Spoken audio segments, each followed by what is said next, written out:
Good evening and welcome to the channel's studios here in London with your international news around the world in 5. Iranian media report Iran has attacked 3 cargo ships in the Strait of Hormuz.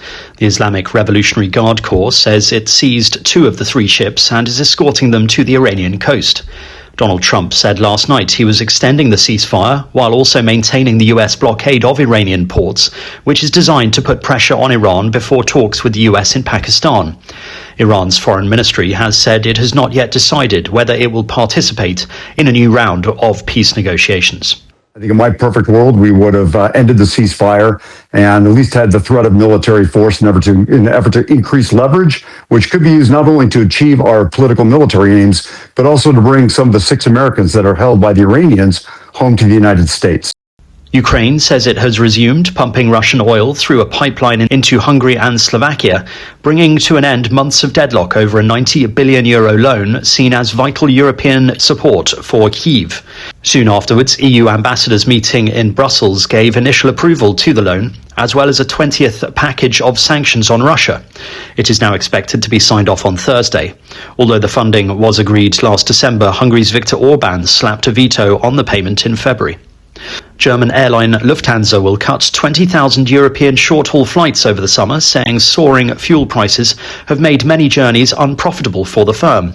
Jet fuel has doubled in price since the start of the US-Israel war with Iran, as the conflict has slowed its production and transportation across the Middle East.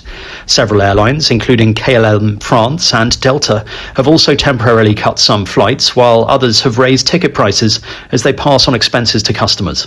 Analysts have warned that travelers should expect further ticket price rises and more cancelled flights as the conflict continues. At least 13 people have been killed in an explosion at a firecracker factory in India's southern state of Kerala. The incident took place in Thrissur, where around 40 people were believed to be assembling firecrackers in a cluster of sheds for an upcoming festival. Several others were injured, with 5 reported to be in a critical condition. This was the second such incident this week. On Sunday, a blast at a firecracker factory in neighbouring Tamil Nadu state left at least 25 people dead. A new report says a network of Colombian mercenaries backed by the United Arab Emirates provided critical support to Sudan's paramilitary Rapid Support Forces, enabling it to capture the western city of El Fasher last year. The investigation by security analysis organisation the Conflict Insights Group used data obtained from tracking the mobile phones of the Colombian fighters. The UAE has long denied supporting the RSF, which has been fighting Sudan's regular army for 3 years. El Fasher's fall was one of the most brutal chapters of the conflict, which has led to the world's worst humanitarian crisis, with tens of thousands killed and millions forced from their homes.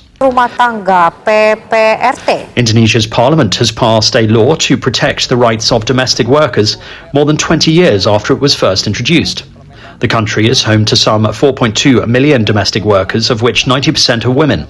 They were previously not legally classified as workers. They will now be entitled to health insurance, rest days and pensions. Placement agencies will also no longer be allowed to implement wage deductions, and it will be illegal to hire children under the age of 18 as domestic workers. And a black bear in Albany in New York, who climbed a tree in a residential neighbourhood, has been captured and released back into the wild. Black bears sometimes venture into neighbourhoods in the spring in search of food. While they can be dangerous, they typically avoid human conflict. In this case, the bear was in the tree for more than 4 hours before it was tranquilized and fell into a net held by wildlife and law enforcement officials.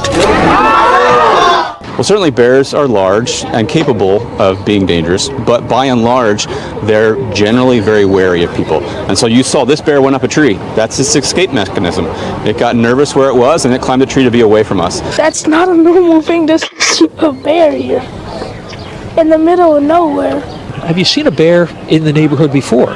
No, I actually grew up in Bethlehem, so we saw much other things like coyotes and stuff like that out there, but never really a bear. And that's your international news around the world in 5. Now back to the channel's studios in Lagos.